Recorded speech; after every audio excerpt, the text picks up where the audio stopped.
Vamos a contar, por si vos ibe de algo, o meu punto de inflexión de cando me sentín realizado como home, básicamente. Podía ser como animal bípedo, podía ser, pero foi como home. E foi cando fun ao mar. Estuve en 4 anos navegando, embarquei aos 17 anos, e a min desvirgoume, sei que é unha palabra fuerte, non quero que me censuren esta parte, pero un bote de Axe, isto é non que explicar, tranquilos, que non cundo pánico. Pero para que vexades a inocencia dun ser humano, un rapaz, un cachorrito de Herculeo Cuerpo. Cando eu embarquei, nada, era estaba estudiando para patrón de altura daquela, ainda non chegara a altura, era primeiro litoral, e claro, non tiña nin idea de como eran os barcos de pesca na súa realidade. Nós tiñamos unha asignatura que era hixiene naval, e dixían o importante que é un barco, a hixiene nun barco, porque, bueno, pois convive moitos homes, moitas horas de traballo, estás aí nun cacho de ferro no medio do mar moito tempo, entonces era importante.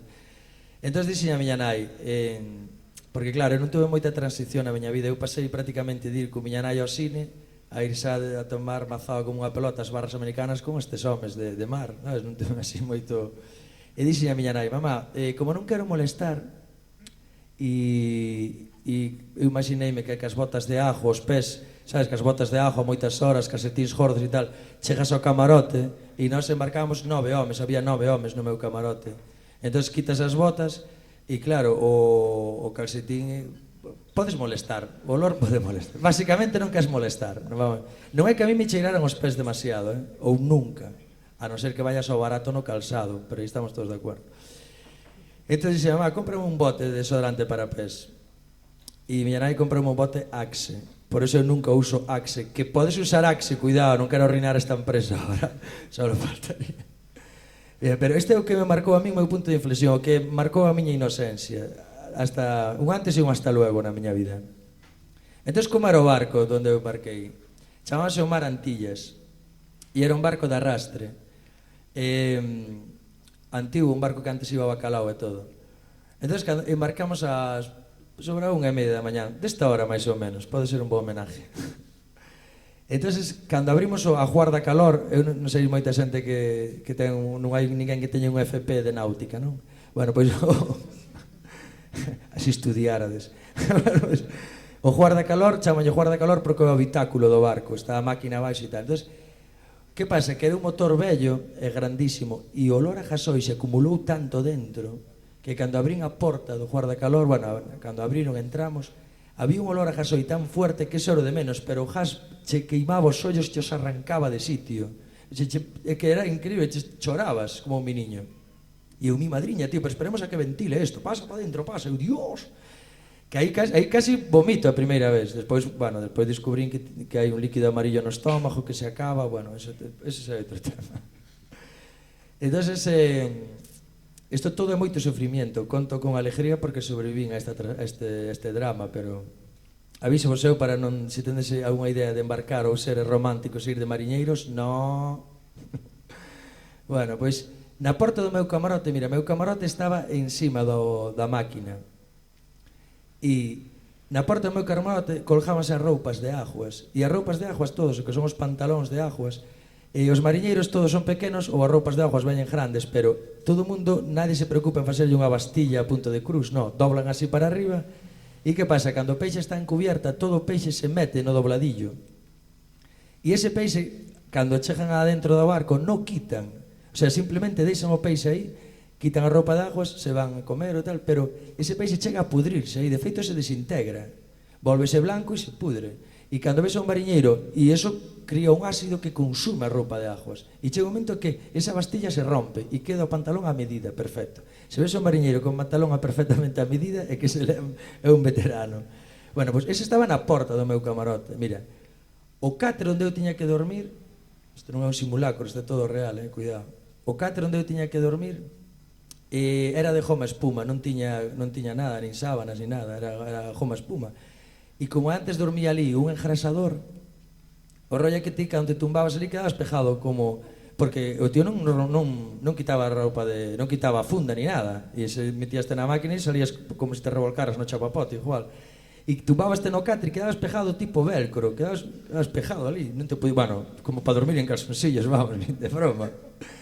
O portillo que había, o portillo, o ollo de boi que había para ventilar, estaba sellado con silicona, porque era un barco vello e a goma do portillo estaba reseca. Entonces sellou todo con silicona o tipo, con bo criterio, porque cando hai un golpe de mar, depois había que reparalo constantemente, porque cando entra un golpe de mar e con solo hai un pequeno furado, surríchache, do verbo surrichar, yo vi ver si surrichao, que despértache, bueno, terrible, entonces hai que sellalo. E nos barcos de pesca non dormes normalmente, non é como aquí, o sea, aí tamén entendes o sufrimiento que é o non dormir, que iso non se conoce, pero cando levas moi tempo sin dormir, ese é un sufrimiento, unha tortura terrible. E hai xente que prefiere dormir a comer, cando teñen media hora para comer, pois van dormir, pero este comía dormindo, que son profesionales. Entonces, que facía? Metía fruta así nos bolsillos, comía, eu sabía a dieta del, porque despois as tonas de plátanos, as cuñas de peras e tal, metías debaixo da almohada, porque como nas podía tirar por o portillo, e eso solidificou. Eu tuve que arrancar a almohada literalmente. Debaixo do meu catre onde se guardaban as patatas, sacos de patatas, e non todas estaban podres, había unha que estaba boa. A mitad do saco para arriba estaba potable, pero como sempre metía ajo ao barco, todo eso estaba podre. Non vamos a entrar en como cheran as patatas podres, penso que xa falo o número de todos cando non interesa, verdad? É mellor que viva un can dentro do coche. Bueno, cambiei a roupa de aguas, o barco xa saleu para o mar, veña, que hai que arranxar o aparello. Claro, vamos a ver, cando ti pos unha roupa de aguas, non por eso te vas a librar de mollarte, tens que ter como un control. Sabes, ven un golpe de mar, entonces había un Ramón que ese non se apagaba o pitillo nunca, podía haber un golpe de mar fuerte, pero él facía así e de feito ao final rompeu 4 ou 5 costillas dun golpe de mar terrible que caiu encima del e non sabíamos se estábamos dentro ou fora do barco, así chapoteando destes momentos de pánico hasta que evacou a agua, estábamos no pasillo entre a obra morta e o guardacalor. A obra morta, guardacalor, ben, no pasillo, e eu viña así as botas e o pitillo fumeando aínda. Nunca se apagaba o pitillo ese home, e foi que as costillas rotas no camión do peixe. Bueno, pois, entonces claro, o barco ir en ruta salpica moito, entonces eu dir de popa a proa, donde arranchar o aparello, xa mollime a pincar. Pero, e claro, bueno, xa estaba, bueno, xa vomitara 2 ou 3 veces. Cando chego para arranchar o aparello, era un aparello tan gigante, tan enorme, con bolos así, con cadenas tal. Tío, eu era con 17 anos era fuerte como un animal, pero estaba destrozado, eu non podía máis. E aparte o mareo é unha sensación terrible, co mareo non podes facer nada prácticamente, e tens que currar igual. E cando se chacaba o vómito, que xa non tens, que ese é un alivio, bendito sea el vómito, bendito. Pero cando se acaba o vómito e se acaba ese líquido amarillo, chega un momento que xa non tes alivio posible, só faz como os mascatos e non toca, está a cabeza nada máis. Entonces acabamos de arranxar o aparello e era de día, amaneceu. E todo isto, barco en ruta, golpes mar. E eu estaba esperando a que ter un accidente e que me sacara dali o helicóptero do SAR. E digo, Dios mío, equivoqueime, perdón, señor, non quería meterme neste freado. Sabes, quero ter un pequeno accidente e salir dali disparado. Pero non quedar atolleito pa vida. Bueno, unha perna non me importaría, pero salir dali era importante. Entón, cando acabamos de arranxar o aparello, que non podía máis, dimo contra maestre Kiko. Bueno, eu viva a ir pa o catre. Bueno, primer señal de sabiduría que acumulei no meu organismo é non te queixes nunca, porque cando vin o catre dixen, Dios mío, aquí non durmo, pero despois de estar toda a noite encubierta eu quería quedar pejado en aquel catre, hasta dormía en calzoncillos se facía falta. E cando iba correndo po catre dime o contramestre, a donde vas? Dixo, ostras, vou deitarme, tío. Pero ti que dis, tío?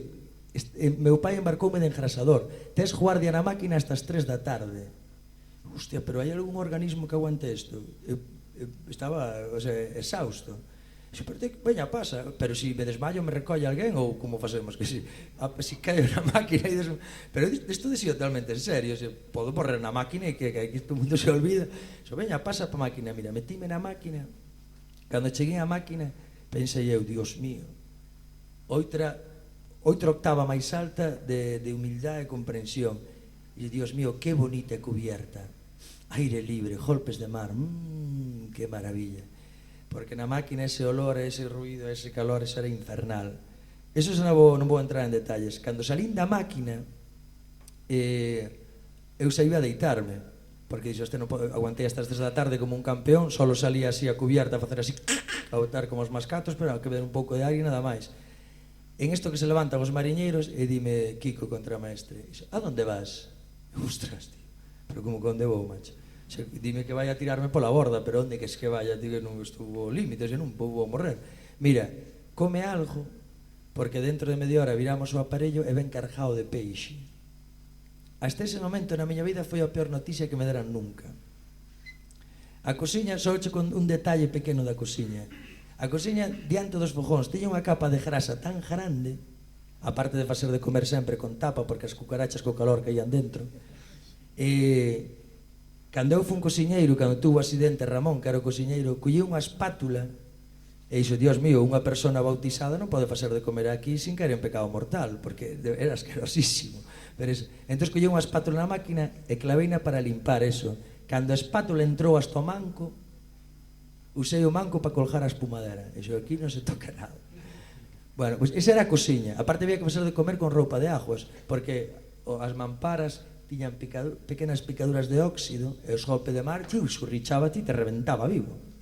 Sabes, entraba a chagua. Entón, dime, tío, que queres? Ovos ou costilletas? E dixo, é que o meu organismo non asimila nada, pero non sei. Costilleta.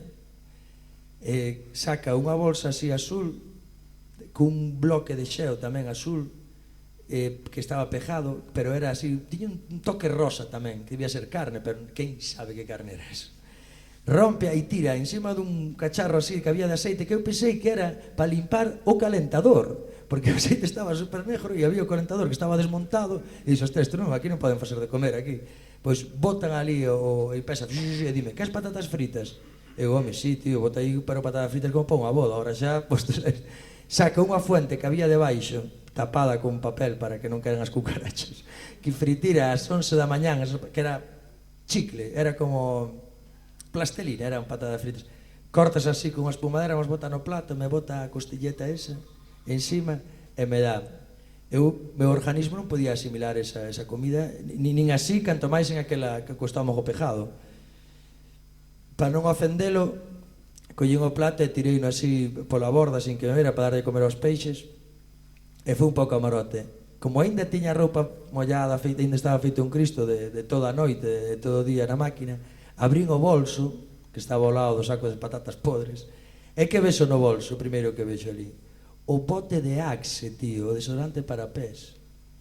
Ti imagínate que vergonza que me viran iso, tío, no barco. Hostia, dixe, bueno, antes de que eso me metan polo cu, porque os chavales novos con título tratábanos fatal, collín. E aí vim representado e dixo, mira, aquí no sendera. Eu que bote de Axe, mira onde me meto, eu, que inferno. E collín as poucas forzas que tuve e tirino para o popo e dixen, adiós, juventud, divino tesoro, que te vas para non volver. Bueno, espero que isto vos sirva de lección.